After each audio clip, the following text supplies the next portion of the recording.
또 가정에서 처소에서 인터넷으로 예배하는 우리 모든 성도님들에게 하나님의 은혜와 평강이 함께 하시기를 바라겠습니다. 우리 옆에 계신 분들과 한번 이렇게 인사할까요? 사랑하고 축복합니다. 네, 하나님의 사랑과 축복으로 이 모든 어려움들을 잘 이겨내실 수 있기를 바라겠습니다. 여러분, 우리 사회에 지금 여러 가지 많은 갈등의 문제들이 있죠. 그 가운데서 또 한 가지를 꼽아보라고 한다면 아마 젠더 갈등이 있지 않나 싶습니다. 요즘 우리 한국 사회에 있어서 남녀 간의 이 성평등에 대한 부분들이 또 중요한 화두 가운데 하나 있습니다. 그런데 사실 요즘 이러한 성평등에 대한 논의들을 보노라면 조금 너무 획일적인 남자와 여자의 평등을 지향하는 것 같은 모습들이 보입니다. 왜냐하면 여러분, 남자가 여자에게 이쁘다라고 하면 어떻게 됩니까? 요즘요? 성차별적인 용어 내지는 또 성인지 감수성에 걸리는 표현이다, 이렇게까지 이야기를 합니다. 그러면 여러분, 남자와 여자가 평등한 것은 좋지만 여러분, 남자와 여자가 생물학적으로 완전히 똑같습니까? 그렇지 않습니다. 분명히 다릅니다. 남자는 남자이고 여자는 여자인 것이죠. 그래서 여러분, 이런 부분에 남녀 평등을 이야기하다 보면 남자들이 볼멘소리로 꼭 꺼내는 이야기가 있죠. 무엇입니까? 왜 남자만 군대 가고 여자는 군대 가지 않느냐라는 그런 이야기를 꺼냅니다. 그러면 정말 얼마 전까지만 하더라도 그것에 있어서 여자분들이 하는 이야기가 있었죠. 여자는 애를 낳기 때문에 군대에 안 간다. 너희들도 군대 가기 싫으면 애 낳아라, 이런 이야기를 하곤 했었습니다. 그런데 여러분, 요즘 우리나라에 한 명의 가임기 여성이 평생에 아이를 낳는 숫자가 어떻게 됩니까? 한 명이 채 되지를 않습니다. 그래서 이런 부분에 여러 가지 많은 또한 갈등의 요소들이 생겨나고 있는 것이죠. 제가 이런 말을 하는 것은 젠더 갈등을 더 이렇게 부추기려고 논쟁하려고 하는 것이 아닙니다. 남자와 여자는 분명히 다릅니다. 우리가 하나님 앞에서 하나님의 형상으로 지음을 받았고 사람이라는 것에 있어서 동등한 인격과 가치를 가지고 있지만 분명하게 또한 차이점이 있다라는 것이죠. 그래서 정말로 이 남자와 여자의 차이를 존중하고 인정하면서도 서로 가치 있게 살아가야 되는데 너무나 획일적인 평등을 추구하는 그런 모습들이 보이는 것 같습니다. 물론 여러분, 사실 우리나라만 하더라도 몇십 년 전에는 이러한 여자분들이 남자들에게 너무나 심한 차별을 받고 살았던 그런 사회이기도 합니다. 제가 어렸을 때를 기억해 보면요, 이렇게 저희 할아버지께서 식사를 하실 때에 할머니께서 겸상을 해서 식사하시던 것을 본 적이 없습니다. 항상 이 할아버지께서 식사를 하시면 할머니는 부엌에서 식사를 하시든지 아니면 이렇게 따로 드셨어요. 그래서 명절에도 이렇게 저희 아버지가 오형제셨는데요, 그러면 자손들까지 합하면 진짜 집에 수십 명이 모여서 이렇게 있습니다. 그런데 보면은 항상 이 할아버지하고 남자분들은, 아버지하고 큰아버지, 삼촌들은 이렇게 한 상에서 식사를 하지만 여자분들은 저 밖에 가서 그렇게 식사를 하셨어요. 그래서 어떻게 보면 이렇게 우리나라가 또 성평등에 있어서 불평등한 모습들이 있었기 때문에 반대급부로 더 강하게 성평등을 이야기하는 측면도 또한 필요하다라고 생각을 합니다. 그리고 사실 여러분, 우리 한국 사회에서 이런 남녀 성평등의 물꼬를 텄던 곳이 어디입니까? 사실 교회입니다.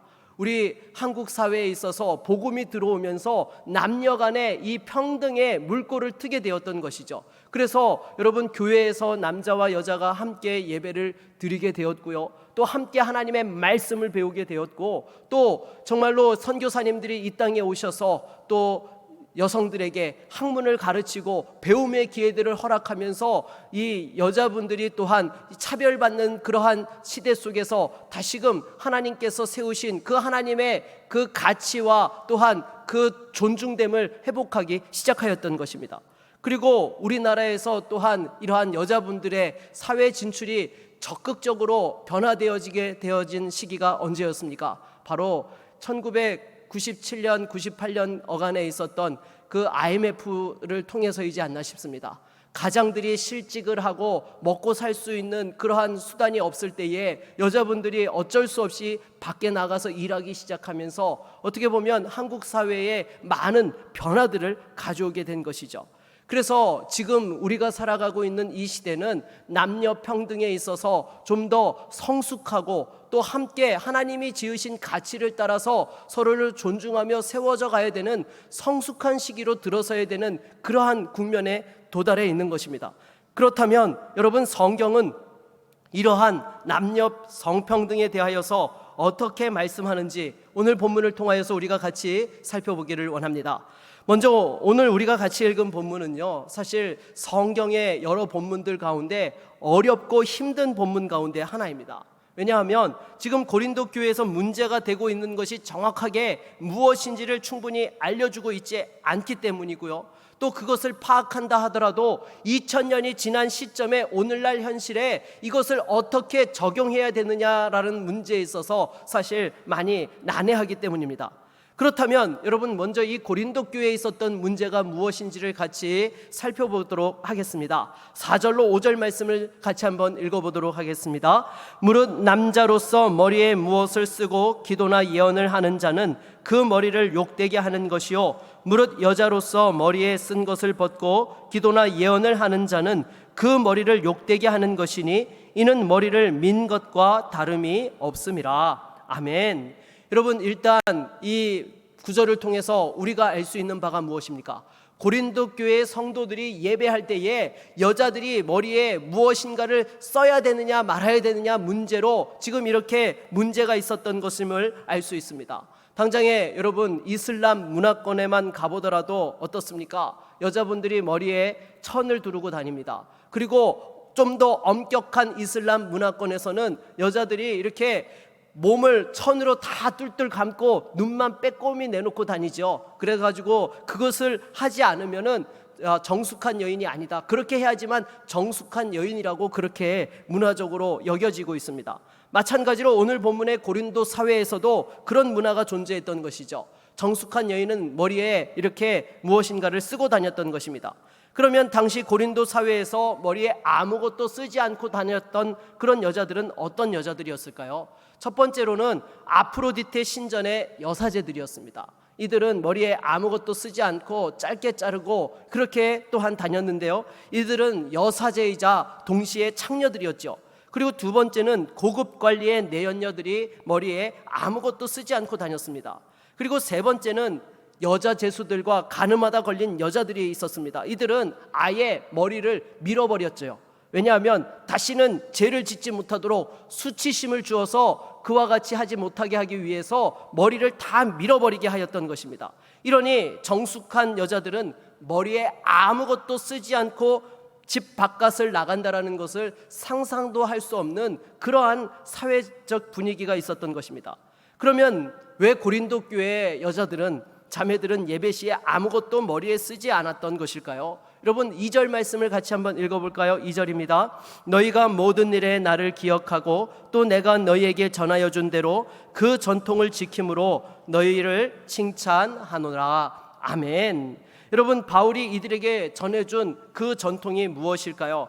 아마 갈라디아서 3장 28절의 말씀으로 보입니다. 너희는 유대인이나 헬라인이나 종이나 자유인이나 남자나 여자나 다 그리스도 예수 안에서 하나이니라 라는 말씀대로 이들은 남녀 차별이라든지 또한 국적 차별이라든지 신분 차별 없이 복음 안에서 동등됨과 하나됨을 추구하였던 것입니다.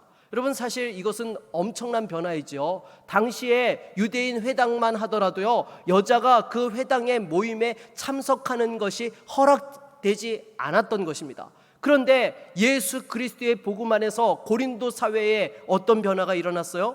남자와 여자가 동등되어져서 함께 예배하는 그런 변화의 역사들이 일어났던 것입니다. 사실 헬라 문화도요, 여러분, 남녀 차별이 존재했습니다. 심지어 헬라 문화에서는 여자를 남자의 소유물로 같이 그와 같이 간주했던 그런 사회였습니다.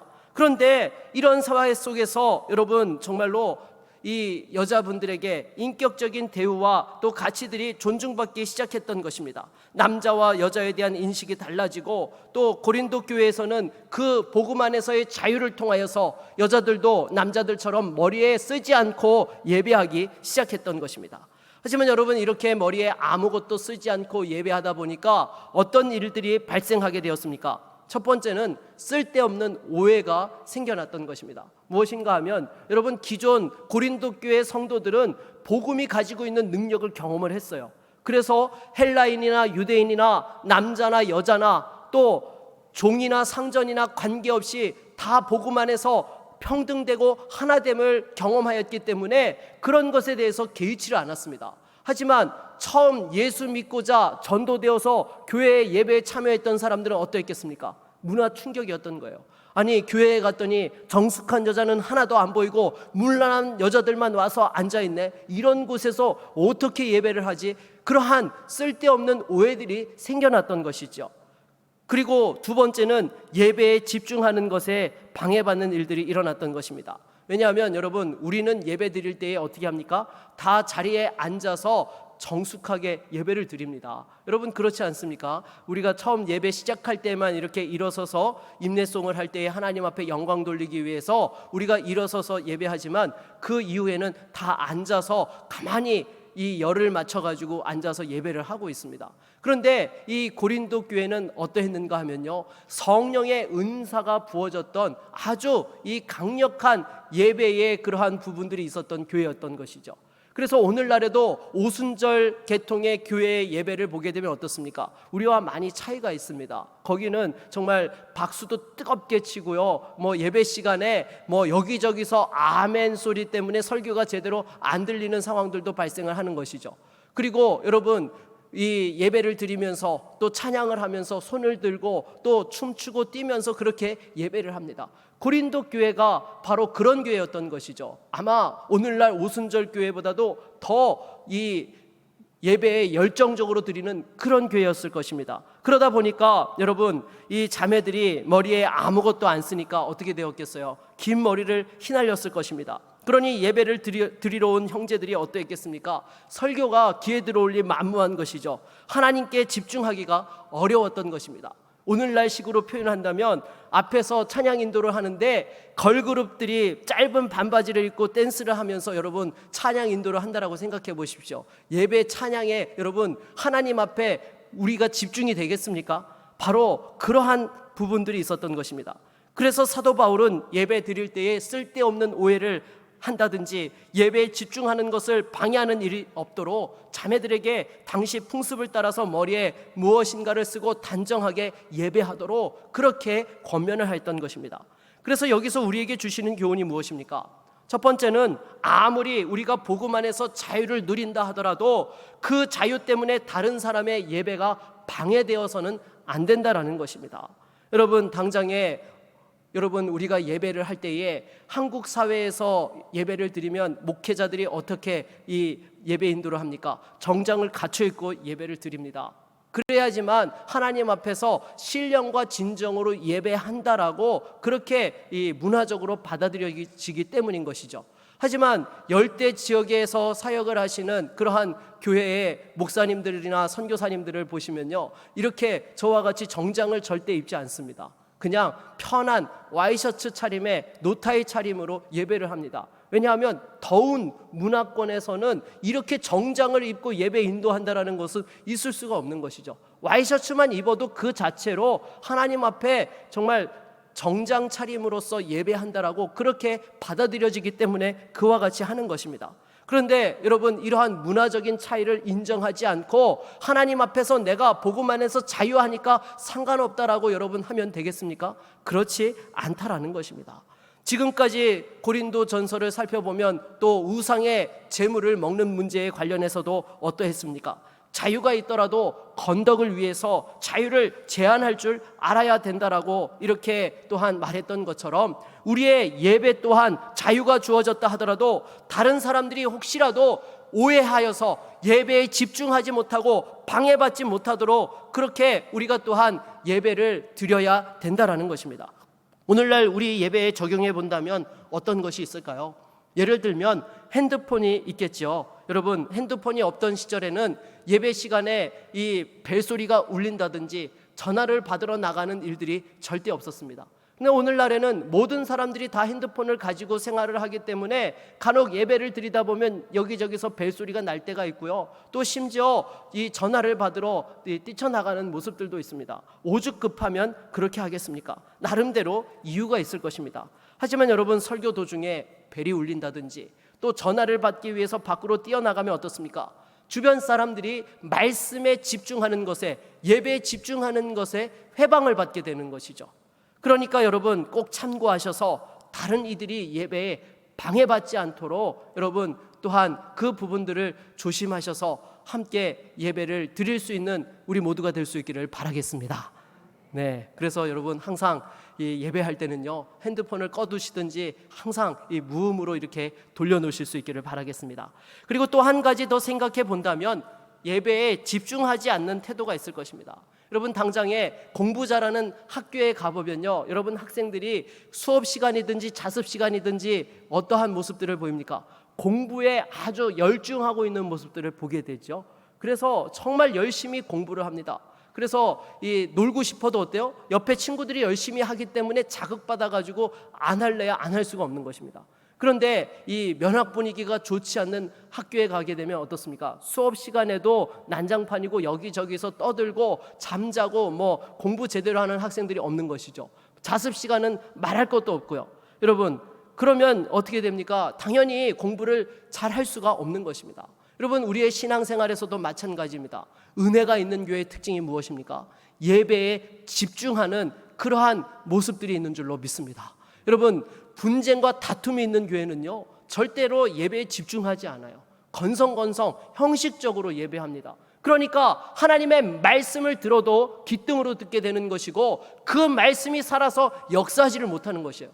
하지만 하나님의 은혜가 있는 교회는요, 정말로 한 말씀이라도 놓칠까봐 그 말씀에 사모함으로써 나아가며 예배에 집중함을 통하여서 하나님이 찾으시는 예배자가 될 뿐만 아니라 다른 성도들의 예배까지도 함께 도와서 더 하나님 앞에서 신령과 진정으로 예배할 수 있게 되는 것이죠.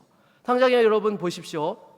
우리가 예배할 때에 정말 옆에 사람들이 뜨겁게 기도하고 찬양을 하고 있어요. 그럼 여러분들은 어떻게 합니까? 그냥 가만히 앉아서 계십니까? 그렇지 않죠. 옆에 사람들이 은혜 받는 모습 속에 나도 모르게 뜨겁게 찬양하게 되고 뜨겁게 기도하게 돼요. 그런데 옆에 사람들이 전혀 기도하지 않고 찬양을 하지 않아요. 그럼 내가 혼자서 뜨겁게 기도하고 싶고 찬양하고 싶어도 어때요? 그런 부분에 있어서 물론 그렇게 치고 나가는 분들도 계시지만 주변 사람들 때문에 나도 모르게 이렇게 주춤되어지는 그런 모습들이 있을 수 있다는 것이죠. 사랑하는 여러분, 그래서 우리가 예배할 때에 집중하지 않고 잡담을 하든지 또 처음부터 끝까지 졸기나 하든지 또 건성으로 하면요, 이것은 자신에게도 무익할 뿐만 아니라 다른 예배자들에게도 예배를 방해하는 것임을 우리는 기억해야 되는 것입니다. 무엇보다도 하나님께서 기뻐 찾으시는 믿음의 예배자가 되시고 다른 이들의 예배를 돕는 성도가 될 수 있기를 바라겠습니다. 그러면 두 번째로 오늘 본문이 우리에게 주시는 교훈은 무엇입니까? 남자와 여자의 관계에 있어서 동등하지만 질서가 있다라는 것입니다. 오늘 본문 3절 말씀을 같이 한번 읽어보도록 하겠습니다. 3절입니다. 그러나 나는 너희가 알기를 원하노니 각 남자의 머리는 그리스도요 여자의 머리는 남자요 그리스도의 머리는 하나님이시라. 아멘. 여러분 8절과 9절도 한번 같이 읽어보겠습니다. 남자가 여자에게서 난 것이 아니요 여자가 남자에게서 났으며 또 남자가 여자를 위하여 지음을 받지 아니하고 여자가 남자를 위하여 지음을 받은 것이니. 아멘. 여러분, 사실 이 말씀은 이 남자로서의 권위를 좋아하는 분들이 특별히 좋아하는 그런 본문인 것이죠. 그래서 가정에서 이 여자가 무엇인가 좀 큰 소리를 치려고 하면 말씀을 알고 있는 남자분들이 잘 인용하는 그런 본문이기도 한 것입니다. 반대로 여러분, 조금이라도 의식이 있고 깨어있는 여자분들이라면 또 페미니즘 운동을 하는 여자분들이 가장 싫어하고 혐오하는 성경 본문 가운데 하나가 무엇인가 하면 바로 오늘 본문인 것입니다. 특히 오늘 본문을 잘못 읽게 되면 남자는 우월하고 여자는 열등한 것처럼 읽혀지기 때문인 것이죠. 더욱이 초대교회 이단이었던 아리우스가 예수 열등설을 가르쳤던 근거가 되었던 본문이 오늘 본문이었던 것입니다. 왜냐하면 예수님은 성자로서 성부 하나님보다 이렇게 열등하다라고 해석을 한 것이죠. 그리고 이 본문은 또한 오늘날까지도 우리 교단을 포함하여 보수적인 교단이 이 여성 목사 안수를 거부하는 신학적 근거로 삼는 그러한 말씀이기도 한 것입니다. 그런데 여러분, 이 문맥의 전체 흐름을 살펴보면요, 사도 바울이 남자와 여자가 차별이 있고 남자가 우월하고 여자가 열등하다라는 것을 강조하고 있는 것이 아닙니다. 만일 그렇다면 여러분, 오늘 본문의 11절과 12절 말씀은 없어야 되는 것이죠. 그런데 11절로 12절을 보면 어떤 이야기를 합니까? 이 여자가 남자에게서 나왔지만 또한 남자도 여자에게서 나왔다라는 것을 이야기하고 있는 것입니다. 그렇지 않습니까? 처음에 하나님께서 남자와 여자를 창조하셨을 때에 여자를 어떻게 만드셨어요? 남자의 갈빗대를 뽑아서 만드셨어요.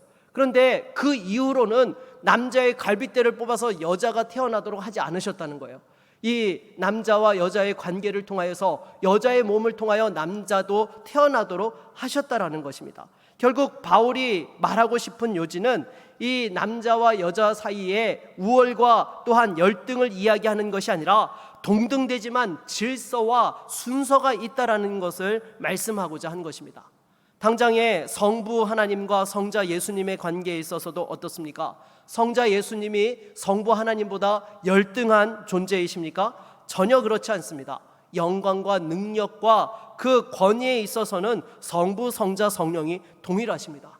하지만 동일한 하나님이심에도 불구하고 질서와 순서가 있죠. 그래서 항상 우리가 이 하나님의 삼위를 말씀할 때에 어떤 분부터 말씀합니까? 바로 이 성부부터 언급을 하게 되는 것이죠. 성부, 성자, 성령 하나님이라고 하지 이 성자, 성부, 성령 내지는 성령, 성자, 성부 하나님이라고 하지 않습니다. 왜냐하면 이 삼위가 있지만 그 속에서도 질서가 있고 순서가 있기 때문인 것입니다. 마찬가지로 여러분, 남자와 여자도 그러한 것입니다. 하나님께서 분명히 남자와 여자를 하나님의 형상으로 똑같이 지으셨습니다.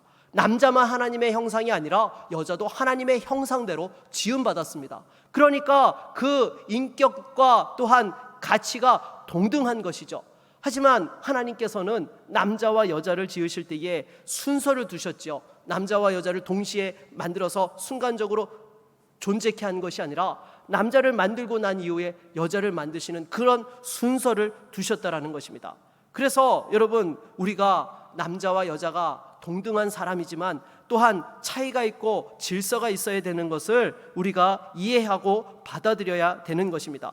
그러기에 사도 바울은 무엇보다도 이러한 여자의 머리된 남자는 무엇인가를 머리에 쓰면 안 되고 반대로 여자는 머리에 무엇인가를 써야 한다라고 이렇게 말씀을 합니다. 그런데 이 말씀을 오늘날 문자적으로 해석해서 그대로 적용할 수 있는 부분입니까? 그렇지 않습니다. 만일 이것을 문자적으로 받아들이면 어떻게 됩니까? 우리 자매님들이, 여자분들이 예배당에 오면 이 성당에서 미사를 보는 사람들이 그 여자분들이 미사보를 쓰고 예배하는 것처럼 그렇게 해야 되는 것이죠. 그리고 남자들은 어떻게 됩니까? 머리에 절대 모자나 가발 같은 거를 쓰면 안 되죠. 하나님 영광을 가리는 거기 때문에. 여러분, 하지만 이것은 문자적으로 그렇게 받아들여서 적용되어질 말씀이 아닌 것이죠.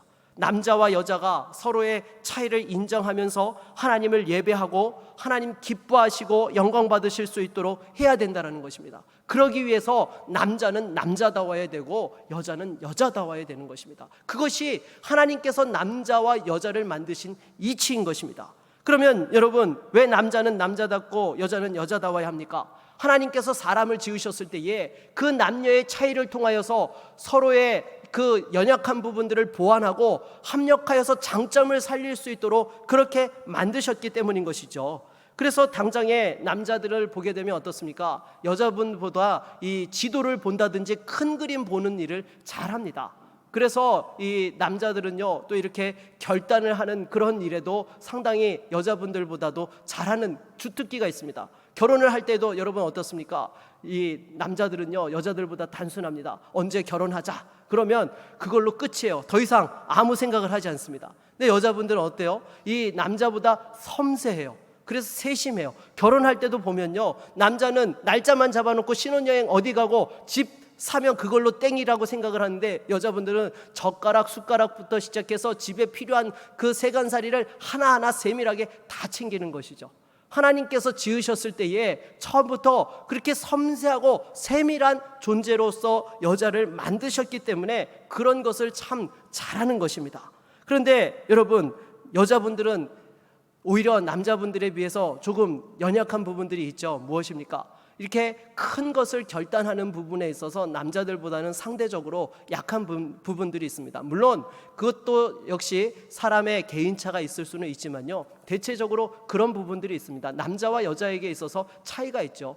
공부하는 학생들도 보더라도 여러분 어떻습니까? 남학생들이 여학생들보다 이 수학을 좀 잘하는 그런 모습들이 많죠. 당장에 여러분 과학고라든지 이 영재고등학교에 가보면요, 여학생의 비율이 현저하게 낮습니다. 제가 저희 아들이 학교를 다녀서 가보니까요, 이 60명, 한 학년에 60명인데 여학생이 이 10%도 안 되는 것 같더라고요. 다 그냥 남자들밖에 없어요. 그런데 여자분들이 또, 여학생들이 어떤 부분에 강합니까? 이 어학에 상대적으로 강하죠.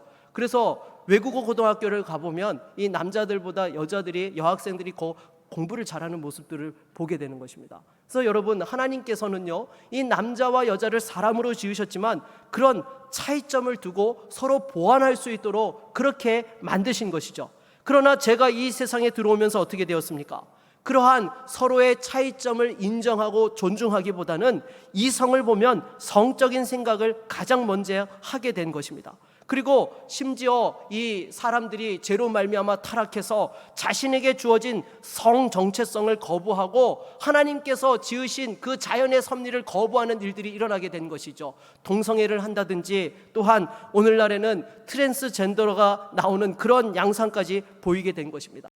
물론 여러분, 특별히 정신적으로 여러 가지 예외 상황이 있을 수는 있습니다. 하지만 지금 세상의 모습을 보면 하나님이 세우신 그 남자와 여자의 성적인 차이와 또 질서와 원리에 대한 부분들을 철저히 거부하고 성별에 대해서조차도 내가 선택할 수 있고 내가 결정할 수 있다라고까지 그렇게 또한 말하고 행동하는 것이 오늘날 그 타락한 사회의 모습인 것입니다.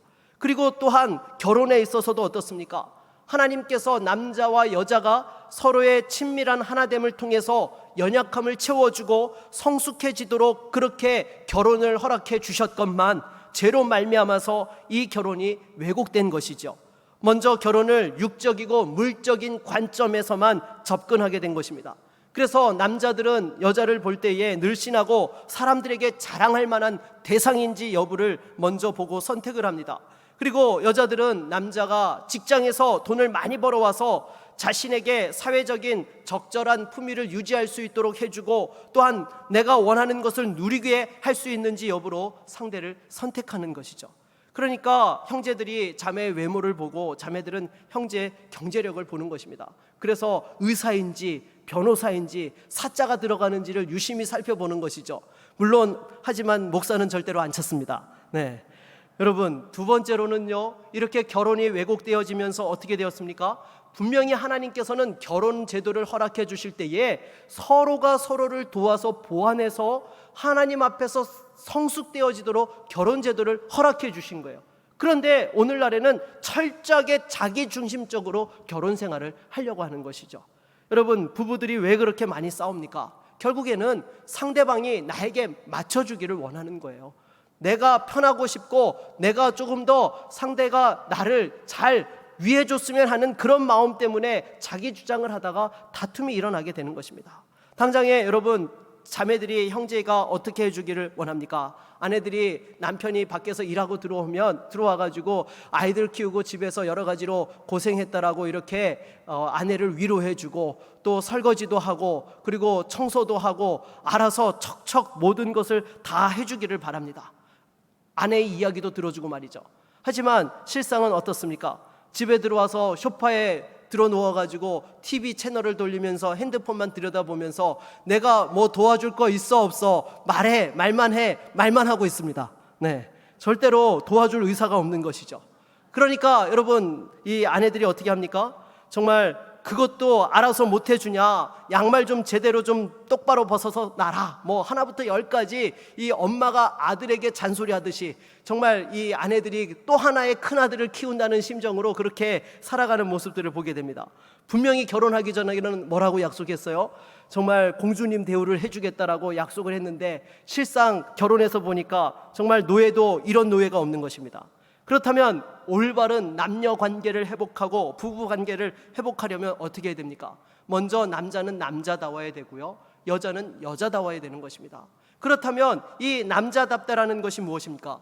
근육질 몸매에 경제력이 뛰어난 것입니까? 그래서 여자가 원하면 명품백도 척척 사주고 보석도 사주고 외국 여행 가고 싶다면 언제든지 데려갈 수 있는 그러한 모습들인 것입니까? 만약 그것이 남자다움의 전부라고 한다면 그것은 세상적인 남자다움인 것입니다. 여러분, 성경적인 남자다움은요, 이 육체적인 매력만을 이야기하는 것이 아닙니다. 영적인 매력이 있어야 되는 거예요. 그래서 영적인 매력이라는 것이 무엇입니까? 하나님의 영광을 드러낼 수 있어야 되는 것입니다. 여러분, 예수님께서 이 땅에 오셔서 그러한 이 남자다움에 대한 모습을 가장 잘 보여주셨죠. 하나님의 뜻을 이루기 위하여서 자신을 십자가에 아낌없이 내어주시고 희생함을 통하여서 정말로 그 하나님의 영광을 드러내고 생명을 살리는 일에 자신을 드렸던 모습을 통하여 이 남자들이 이 세상을 어떻게 살아가야 될지 영적인 남자다움에 대해서 분명하게 보여주셨던 것입니다. 그렇기 때문에 우리 형제들이 어떻게 해야 됩니까? 힘이 어떠하든지 외모가 어떠하든지 경제력이 어떠하든지 관계없이 아내와 자녀들을 위해서 희생하고 이웃을 잘 섬기고 세울 줄 알아야 되는 것입니다. 그것이 또한 예수님께서 하나님의 뜻을 위하여 영광을 위하여 자신을 내어주셨던 것과 같이 또한 우리 역시 그것을 통하여 남자다움을 이루어갈 수 있는 것입니다. 그러면 여자다움이라는 것은 무엇일까요? 늘씬한 몸매와 미모로 애교로 만인의 여인처럼 꾸미고 다니는 것입니까? 만일 그것만 강조한다면 그것은 이 세상적인 여자다움일 것입니다. 성경적인 여자다움 역시 이 영적인 매력이 있어야 되는 것입니다. 하나님을 잘 섬기고 남편을 통해 하나님의 영광이 드러나도록 도울 줄 알아야 되는 것입니다. 그러면 이 세상적인 남자다움과 여자다움은 전혀 쓸모없는 것입니까? 그렇지 않습니다. 여러분, 이 세상적인 남자다움과 여자다움도 필요한 것입니다. 왜냐하면 저와 여러분은 육체를 가진 존재이기 때문이죠. 그래서 우리 주님께서도 기도를 가르쳐 주실 때에 어떻게 가르쳐 주셨습니까? 먼저 그 나라와 의를 구하라고 분명히 말씀하셨어요. 그런데 그걸로 기도 끝내도 된다고 하셨어요? 아니요. 그 이후에 또한 우리가 이 땅을 살아가면서 필요한 양식에 대하여서 필요에 대해서도 구하라고 그렇게 가르쳐 주셨던 것입니다. 그러므로 여러분, 우리가 이 세상을 살아가면서 남자답다, 여자답다라고 했을 때에 이 육체적인 매력에 대한 부분들도요, 여러분, 간과해서는 안 되는 것입니다. 당장에 남녀가 만나서 아무리 크리스찬 청년들이 만나서 결혼을 한다 하더라도 영적인 것만 보고 여러분 결혼합니까? 그렇지 않습니다. 이 육체적인 매력이 끌려야 되는 거예요. 아무리 이 상대방이 믿음이 좋다 하더라도 육체적으로 매력을 느끼지 못하면요, 이 남녀가 결혼하기가 어려운 것이죠. 그래서 여러분, 무엇보다도요, 우리 사람은 육체와 더불어 영혼을 가진 존재라는 것을 기억할 수 있기를 바라겠습니다. 그래서 하나님께서는 이렇게 사람을 남자와 여자로 만드셔서요, 그것을 통하여서 또한 하나님의 그 삼위 하나님의 친밀한 친교와 하나됨을 우리 역시 경험하기를 원하셨던 것이죠. 여러분 보십시오. 하나님께서 분명 한 분 하나님이십니다. 그럼에도 성부 하나님, 성자 예수님, 성령 하나님 세 분의 위가 있으신 것이죠. 이 세 인격이 서로 친교하고 하나됨을 이루시는 것처럼 여러분, 사람도 또한 이렇게 하나님 안에서 남자와 여자가 또 이렇게 서로가 서로를 사귀며 하나됨을 맛보게 하시려고 남자와 여자로 지으신 것입니다. 그러면 여러분, 싱글들은요? 라고 질문하는 분들이 계실 텐데요, 여러분, 무엇보다도 또한 이런 분들에게는 하나님께서 교회를 통하여서 그러한 친밀한 친교와 하나됨을 경험하게 하시는 줄로 믿습니다. 교회는 성도들이 서로의 차이점을 인정하면서도 함께 하나 되어서 지어져 가는 것이 바로 교회인 것이죠. 그런데 오늘날 우리 한국교회가 정말로 안타까운 모습은 이러한 서로의 차이점과 다양성을 잘 인정하지 못하고 오히려 복음보다도 내가 기준이 되어서 끊임없이 다른 사람들에게 나에게 맞추도록 강요한다라는 것입니다. 그러다 보니까 파벌이 생겨나고 분쟁과 다툼이 끊이질 않게 되는 것이죠. 여러분, 구원이 무엇입니까? 구원은 그냥 예수 믿고 천국 가는 거, 그것 중요한 것입니다. 하지만 그것이 전부 다가 아닌 것이죠. 여러분, 우리가 구원받는다는 것은요, 우리의 그 호적이 하늘나라 생명책에 기록되는 것 맞습니다. 하지만 그 구원함을 통하여서 또한 우리가 경험해야 될 것이 무엇인가 하면 우리의 지식과 감정과 의지가 하나님의 그 거룩하심을 경험할 수 있고 하나님 앞에서 우리의 그 사람의 지으신 바 되었던 원형을 회복하고 그리스도를 닮아갈 수 있어야 된다는 것입니다.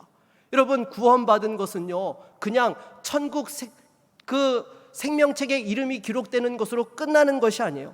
그래서 우리가 회개하고 예배만 드리는 것이 아니라 정말로 하나님의 존귀함과 영광을 이 땅에서 살아낼 수 있도록 또한 드러내는 그러한 삶을 살아가야 되는 것입니다.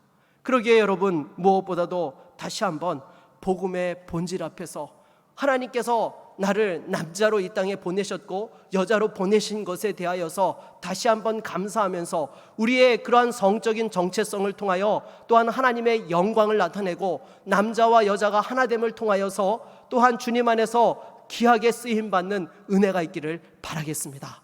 여러분, 절대로 하나님이 세우신 질서와 순서를 무너뜨리지 마십시오. 남자와 여자는요, 남자와 여자로 존재해야 되는 것입니다. 오늘날 말하는 것처럼 그러한 질서를 흩어버리는 것은요, 절대로 하나님께서 만드신 그러한 원리가 아니고 하나님 기뻐하시는 바가 아닌 것입니다. 타락한 인간들이 만들어내오는 그러한 잘못된 모습인 것입니다. 그러기에 다시 한번 우리가 하나님께서 남자로서 여자로서 지으셨다라는 사실을 우리가 기억하고 그 속에서 또한 하나님의 영광을 추구하며 서로의 연약함을 보듬어가고 세워갈 수 있는 우리 모든 믿음의 부부와 가정들이 되실 수 있기를 바라겠습니다. 말씀을 맺겠습니다. 여러분은 지금 남자다우십니까? 여러분은 지금 여자다우십니까? 여러분의 가정과 부부 사이는 건강하십니까? 여러분은 지금 교회에서 신앙생활을 건강하게 서로의 차이점을 인정하며 복음의 영광을 드러내고 계십니까?